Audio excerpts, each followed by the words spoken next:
বন্ধুরা, আজকে আলোচনা করব আমাদের প্রত্যহ কতটা জল পান করা দরকার।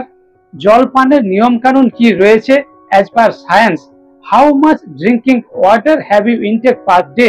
প্রত্যহ আমাদের কতটা পরিমাণে জল পান করা দরকার, কখন আমাদের জল পান করতে হবে, জল পান করার পদ্ধতি, এগুলো নিয়ে বিশেষভাবে আলোচনা করব।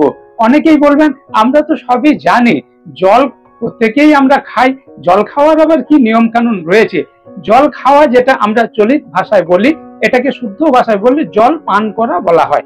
এই যে আমরা জল পান করছি, এটা কখন, কিভাবে, কি নিয়ম, এর আবার কোনো নিয়ম কানুন রয়েছে? হ্যাঁ, বিজ্ঞান সেটা আমাদের শেখাচ্ছেন। আমরা অবৈজ্ঞানিক ভাবে জল পান করার ফলে আমাদের অনেক শারীরিক সমস্যা আসে।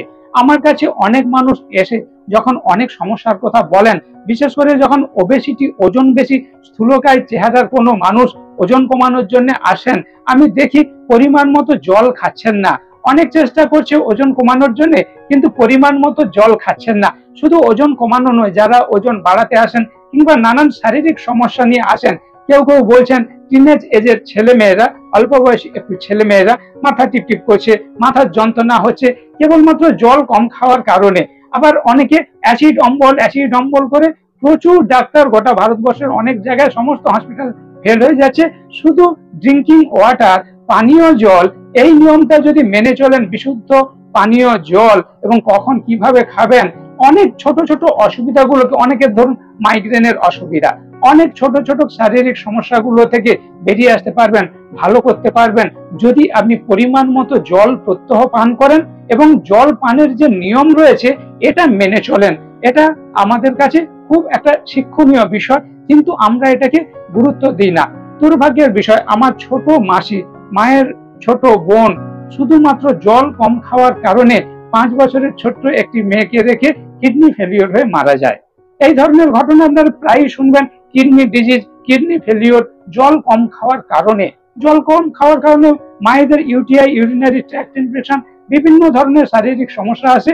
ডাক্তারবাবুরা আপনাদের বলেন পরিমাণ মতো জল খেতে, কিন্তু এটাকে আপনারা হালকা ভাবে নেন, কর্ণপাত করেন না, মেনে চলেন না। তাই বন্ধুরা, আপনারা যদি জল পানের নিয়ম ঠিকভাবে মেনে চলেন, অনেক শারীরিক সমস্যা থেকে ভালো থাকবেন। এবং যারা ওজন কমাতে চান, খুব দ্রুত ওজন কমিয়ে সুন্দর একটা চেহারা গড়তে পারবেন। জলপান কেন জরুরি এ নিয়ে আমার আলাদা একটি ভিডিও রয়েছে, আমাকে হোয়াটসঅ্যাপ করবেন, আপনাদের পাঠিয়ে দেব, কিংবা এই ভিডিও ডেসক্রিপশনে লিংক দেওয়া আছে, ওখান থেকেও আপনারা ভিডিওটি দেখতে পারবেন। কিংবা আমার চ্যানেলের মেম্বার হয়ে যান। আমার চ্যানেলে যারা মেম্বার আছেন, ওনাদের জন্য স্পেশাল কিছু ভিডিও থাকে। আপনারা হয়তো নিজেদের পছন্দের কিছু ভিডিও পেতে চান, অনেকেই অনেক অনুরোধ করেন এই বিষয়ে স্যার ভিডিও করুন। আপনি আমার চ্যানেলের মেম্বার হয়ে যাবেন, আপনার পছন্দের ভিডিও আপনার কাছে সর্বপ্রথম পৌঁছে যাবে। বন্ধুরা, এখন আমরা জানবো অ্যাজ পার মেডিকেল সায়েন্স আমাদের জল প্রত্যহ কতটা পান করা দরকার। How much drinking water have you intake per day. প্রত্যহ কতটা জল পান করবেন, এটা বিশেষ করে জানা দরকার। আপনার বয়স অনুযায়ী এটা ভ্যারি হবে, জেন্ডার মেল ফিমেল অনুযায়ী ভ্যারি হবে, ক্লাইমেট অনুযায়ী, বিভিন্ন জলবায়ুর বিভিন্ন পরিবেশ অনুযায়ী ভ্যারি করবে কতটা জল পান করবেন। শীতকালে একরকম, গরমকালে একরকম। এনভায়রনমেন্ট, প্রাকৃতিক পরিবেশ এবং আপনার অ্যাক্টিভিটি, আপনি সিডেন্টারি লাইফ লিড করছেন না মডারেট লাইফ লিড করছেন না খুব অ্যাক্টিভ কাজকর্ম করছেন, ছোটা দৌড়া করছেন, খেলাধুলা করছেন, খুব পরিশ্রম করছেন, ঘাম ঝরে যাচ্ছে, এর উপর নির্ভর করবে আপনার প্রত্যহ কতটা জল পান করবেন। এটা ম্যান টু ম্যান ভ্যারি করে, অ্যাক্টিভিটি অনুযায়ী, ক্লাইমেট অনুযায়ী, জেন্ডার, এজ, এগুলোর উপর ডিপেন্ড করে। আপনার জন্য পার্সোনাল কি তালিকা হবে, ডায়েট চার্ট কি হবে, রুটিন কি হবে, কখন কি খাবেন, জল কতটা খাবেন, সেটা আপনি পার্সোনাল কোনো হেলথ প্রোভাইডারের গাইডে আপনি সেটা তালিকা করে নিতে পারেন। ইন জেনারেল আমাদের ইন্ডিয়ার জন্য যেটা বলা হয়েছে জলপানের নিয়ম, পার কিলো বডি ওয়েটে 35 ml জল আমাদের প্রত্যহ পান করা উচিত। ইন্ডিয়ার সায়েন্টিস্টরা কি বলছেন, যারা এগুলো নিয়ে গবেষণা করছেন, বিশেষজ্ঞরা বলছেন পার কিলো বডি ওয়েটে পার ডে 35 ml 35 ml জল প্রত্যহ প্রতি কিলো বডি ওয়েটের জন্য দরকার। আপনার কত কেজি ওজন, সেই অনুযায়ী আপনার যত কেজি ওজন আপনি 35 দিয়ে গুণ করে হিসাব করে নিন, আপনার জন্য কত লিটার জল পান করা প্রয়োজন। যেমন আমি একটা উদাহরণ দিই, আপনার ওজন 50 কেজি, তাহলে 50 গুণিত 35 ml গুণ করে দেখুন 35 দিয়ে 50 কে 1.7 লিটার। আবার কারোর ধরুন 60 কেজি বডি ওয়েট, আপনি 60 কেজি ওজনকে 35 ml পার কেজিতে গুণ করে দেখুন 2.1 লিটার। তেমন 70 কেজি যদি ওজন হয় 2.4 লিটার, 80 কেজি ওজন হলে 2.8 লিটার পার ডে আপনার প্রয়োজন এভারেজলি। যেমন ওজন কতটা থাকতে হবে স্বাভাবিক ওজনের একটা গড় হিসাব রয়েছে, সেই রকম জলপানের একটা গড় স্বাভাবিক হিসাব মনে রাখার সুবিধার জন্য বলছি। এভারেজলি জল পানের একটা হিসাব রয়েছে, পার 20 কিলো বডি ওয়েটে 1 লিটার। আপনার 20 কেজি ওজন হলে 1 লিটার, 40 কেজি ওজন হলে 2 লিটার, 60 কেজি ওজন হলে 3 লিটার, 80 কেজি ওজন হলে 4 লিটার এভারেজ ল।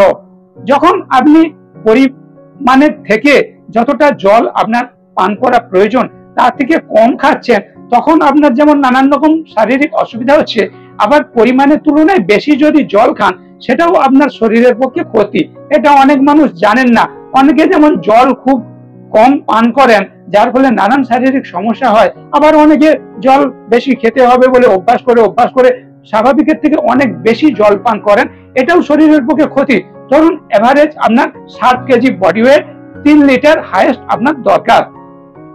2.7 লিটার থেকে 3 লিটার পার ডে আপনার এভারেজলি প্রয়োজন। আপনি দেখা যাচ্ছে 3 লিটারটাকে বাড়িয়ে জল খাওয়া অভ্যাস করে 6 লিটার খাচ্ছেন, 8 লিটার খাচ্ছেন। স্বাভাবিকের থেকে এই যে 3-4 লিটার বেশি জল খাচ্ছেন, তাহলে কি হবে? কিডনির উপরে চাপ পড়বে, কিডনিকে ঘন ঘন ফিল্টার করতে হবে, পিচ্ছাপ বেশি হবে। ঘন ঘন পিচ্ছাপ করার ফলে বডি থেকে ইলেকট্রোলাইট সোডিয়াম পটাশিয়াম বেরিয়ে যাবে, ইলেকট্রোলাইট ইমব্যালেন্স হবে, আপনার মাথা ঘোরা, মাথার যন্ত্রণা, মাথা টিপ করা, প্রেসার কমে যাওয়া, বিভিন্ন ধরনের প্রবলেম আসবে। তাই স্বাভাবিকের থেকে অত্যধিক মাত্রায় পরিমাণে জল পান করাটা এটাও স্বাস্থ্যের জন্য ক্ষতিকর। স্বাভাবিক জল পান কতটা করবেন বললাম, স্বাভাবিক জল পান করাটা আমাদের খুবই দরকার। স্বাভাবিকের থেকে কম হলেও ক্ষতি, স্বাভাবিকের থেকে বেশি হয়ে গেলেও ক্ষতি। এখন আপনাকে জানতে হবে আপনি কখন জল পান করবেন, টাইম টেবিলটা খুব ভালো মনে রাখবেন। আমরা একটা প্রবাদ প্রায় ট্রেনে বাসে শুনতে থাকি, খালি পেটে জল, ভরা পেটে ফল, নাকে কানে দিও তেল, মাঝে মধ্যে খেও বেল। এই যে প্রবাদটা আমরা শুনি, খালি পেটে জল, ভরা পেটে ফল। খালি পেটে জল মানে আপনি এমটি স্টমাকে সকালে ঘুম থেকে উঠে পেট ভরে জল খান, আপনার যতটা প্রয়োজন তার থেকে যদি বেশি খেয়ে নেন ক্ষতি নেই। গা বমি বমি করছে, গলায় আঙুল দিয়ে জলটাকে বের করে দিন, যোগ প্রক্রিয়ার ভাষায় বলা হয় ধৌতি। আপনার স্টোমাকটা পরিষ্কার হয়ে তেল ঝাল মশলা ক্লিয়ার হয়ে যাবে, অ্যাসিড অম্বল হবে না। অনেকে এটা প্র্যাকটিস করেন, আমি সেটা সবার ক্ষেত্রে বলছি না। আপনি খালি পেটে বেশি করে পরিমাণ মতো জল, 2 গ্লাস 3 গ্লাস জল যদি আপনি খান, সকালে পায়খানা খুব পরিষ্কার ভালো হয়ে যাবে। আপনার কোষ্ঠকাঠিন্য, অ্যাসিড অম্বল, কনস্টিপেশন, ইনডাইজেশন এইসব সমস্যা থেকে খুব ভালো থাকবেন। তারপর দুটো খাবারের মাঝখানে আপনি অল্প অল্প করে জল খাবেন। কিন্তু একটা বিষয় বন্ধুরা মনে রাখবেন, কখনো ভাত খাওয়ার পরে সঙ্গে সঙ্গে কিংবা ভাত খেতে খেতে 1 গ্লাস জল খাবেন না। ভাত খাওয়ার 8 ঘন্টা আগে, 8 ঘন্টা পরে, দুপুরে যখন আপনি প্রধান মিল লাঞ্চ নিচ্ছেন তার 30 মিনিট আগে কিংবা 30 মিনিট পরে আপনি 1 গ্লাস জল খেতে পারেন। ভাত খাওয়ার সময় জলের গ্লাস রাখুন, একটু চুমু দিন। কিন্তু 1 গ্লাস জল একসঙ্গে খেলে আমাদের ডাইজেস্টিভ এনজাইম যেগুলো সিক্রেশন হচ্ছে স্টোমাকে, আপনি খাবার খেলেন সেটা হজম করার জন্য, সেটা লঘু হয়ে যাবে। আপনি যদি জল দিয়ে দেন আপনার হজমের ব্যাঘাত হবে। তাই ভাত খেতে খেতে জল খাবেন না। অনেকে বলবেন ভাত খেতে খেতে হেঁচকি উঠছে। এই যে আমরা বলি হেঁচকি উঠছে, মানে খেতে খেতে অন্যমনস্ক হয়ে গেছেন। তখন মা, কাকিমা, ঠাকুমারা বলছেন একটু জল খা। তার মানে আপনার খাবারটা জলের দিকে আনার জন্য, জল খাওয়ার মনোভাবের দিকে আপনার মাইন্ডটা আনার ফলে আপনার মাইন্ডটা যে অন্য চিন্তার মধ্যে ছিল, যার ফলে আপনার ভেগাস নার্ভ, 10 কেলিয়ন নার্ভ যেটা ব্রেন থেকে স্টোমাক আপনার সাপ্লাই দিচ্ছে, হার্ট স্টোমাক সাপ্লাই দিচ্ছে, 10 কেলিয়ন নার্ভ ভেগাস, ও তখন অ্যালার্ট হয়ে গেল। তখন আপনার খাওয়াটার দিকে মন গেল, ডাইজেশন হবে। কিন্তু আমরা ভাবি জলের অভাবে হেঁচকি উঠছে, তা না।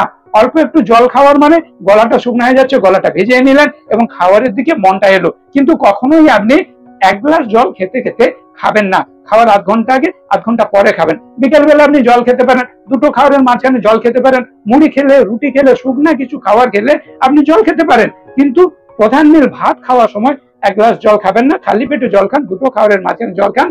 রাত্রে যদি বেশি করে জল খান, আপনার রাত্রে বাথরুম, ঘুমের ব্যাঘাত হবে, রাত্রে পিচ্ছাপ করতে উঠতে হবে। তাই সন্ধ্যের পরে জল খাওয়াটা কমিয়ে দিন। ধরুন আপনার 3 লিটার জল খেতে হবে, আপনি বিকেল পর্যন্ত 2.5 লিটার করুন, সন্ধ্যার পরে 1/2 লিটার করুন। এইভাবে ক্যালকুলেশন করতে হবে। আরেকটা বিষয় যেটা বাস্তবে দেখা যায়, আমরা ছেলেরা যেখানে খুশি যখন খুশি পিচ্ছাপ করতে কোনো বাধা নেই, যার ফলে ছেলেরা বেশি জল খেলেও পিচ্ছাপের সমস্যার জন্য যখন খুশি যত খুশি জল খেয়ে নেয়। কিন্তু মায়েদের ক্ষেত্রে এটা খুব সমস্যা। যখন কোথাও বাইরে বেরোচ্ছেন, বাসের ট্রেনে কিংবা কোথাও পিচ্ছাপখানা থাকছে না, কিংবা খুব নোংরা পিচ্ছাপখানা, মায়েদের খুব অসুবিধা হয়। তাই এই ভয়ে মায়েরা অনেক সময় জল খাওয়া কমিয়ে দেন। এটা কেউ পার্সোনালি নেবেন না, আমি বোঝানোর জন্য বলছি মায়েদের জন্য। মায়েদের বিভিন্ন যে UTI, urinary tract infection, kidney disease, leucorrhoea, বিভিন্ন সমস্যা আছে জল কম খাওয়ার কারণে। তাই জল পরিমাণ মতো খেতে হবে, আপনাকে বুদ্ধি খাটাতে হবে। আপনি বাড়িতে আছেন, জল খাচ্ছেন, বাড়িতে বাথরুম আছে, অসুবিধা নেই। অফিসে, স্কুলে, কলেজে আছেন, আপনার বাথরুম আছে, অসুবিধা নেই। আপনি যখন লং জার্নি কোথাও যাচ্ছেন তখন জল খাওয়া কমিয়ে দিচ্ছেন, কিন্তু অন্য টাইমে আপনাকে জল খাওয়ার হিসাবটা, যতটা জল আপনার পান করা প্রয়োজন সেটা কিন্তু ঠিক রাখতে হবে। বাড়িতে যখন ফিরে এলেন আপনি যে ঘাটতিটা ছিল সেটা পূরণ করুন। দেখবেন একটা সহজ নিয়ম, যখনই জল কম খাচ্ছেন পিচ্ছাপের কালারটা ডিপ ইয়েলো এসে যাচ্ছে, হলদে বাদামি এই ধরনের পিচ্ছাপ হচ্ছে। যখন পরিমাণ মতো জল খাচ্ছেন কিছুটা সাদা পিচ্ছাপ আপনাদের হচ্ছে, তখন বুঝবেন যে জল খাওয়াটা ঠিক আছে। কিন্তু যখন জল খাওয়া কমে যাচ্ছে তখন পিচ্ছাপের কালার চেঞ্জ হয়ে যাচ্ছে। তাই বাড়িতে যখন থাকছেন, যেখানে পিচ্ছাপ করার সুবিধা আছে, আপনি জল পান করে প্রত্যহ যতটা জল পান করা দরকার সেটা আপনি ঠিকভাবে বজায় রাখবেন। আরেকটা বিষয় মনে রাখবেন, আমরা অনেকে জল খাওয়ার সময় বোতল তুলে ঢকঢক করে খাই, বাড়িতে প্লাস্টিকের মগ নিয়ে ঢকঢক করে জল খাই। এই নিয়মটা ঠিক না। গ্লাসে করে চুমু দিয়ে জল খাওয়াটা বৈজ্ঞানিক। যাদের ক্ষেত্রে দেখছেন গ্লাসে করে জল খাওয়াটা অসুবিধা হচ্ছে, স্কুলের ছোট ছোট ছেলেমেয়েরা যেমন বোতলে একটা পাইপ লাগানো থাকে, সিপার, এইভাবে সিপারে করে জল নিয়ে যান। আমরা কোথাও যাচ্ছি বোতল ব্যাগে করে নিয়ে যাচ্ছি, এটা করবেন না। একটা সিপার রাখুন, পাইপ আছে, একটু করে চুমু দিয়ে জল খাচ্ছেন। এই যে একটু একটু করে জল খাচ্ছেন, এতে কিন্তু আপনার ঘন ঘন পিচ্ছাপ পাবে না। 2 নম্বর হচ্ছে, আপনার যে গলায় জলটা লেগে যেত এটা হবে না। আপনি বোতলে করে মগে করে ঘটঘট করে জল খাচ্ছেন, বিষম লাগতে পারে, বিষম লাগার কারণে প্রাণহানি হতে পারে। কিন্তু আপনি সিপারে করে জল খেলে এই প্রবলেমটা হবে না। আর যখনই আপনি বেশি করে ঢকঢক করে জল খাচ্ছেন, জলটা স্টোমাকে গেল, সঙ্গে সঙ্গে কিডনি আপনার ফিল্টার করছে, ঘন ঘন পিচ্ছাপ পাবে। আপনি 1 গ্লাস জলকে 5 মিনিট সময় দিয়ে একটু একটু করে চুমু দিয়ে খান, কিংবা সিপারে করে একটু একটু করে এক ঘট করে অনেক সময় ধরে জলটা যখন খাবেন, তখন ওটা আপনার বিভিন্ন জায়গাতে শোষিত হচ্ছে, মুখে, স্কিনে আপনার শোষিত হচ্ছে। আমার স্টোমাকে যেতে যেতে অ্যাবজর্পশন হয়ে কিডনিতে গিয়ে ফিল্টার হতে হতে অনেকটা সময় লাগছে। তাই যখন আপনি জল খাবেন, বসে খান, গ্লাসে খান, চুমু দিয়ে খান। 1 গ্লাস জল অনেকটা সময় ধরে খান, তাহলে ঘন ঘন পিচ্ছাপ পাবে না, বাথরুমের অসুবিধা হবে না। শরীরের পক্ষে জল পান করার এই নিয়মগুলি মেনে চললে আপনার শরীর সব দিক থেকে সুস্থ থাকবে।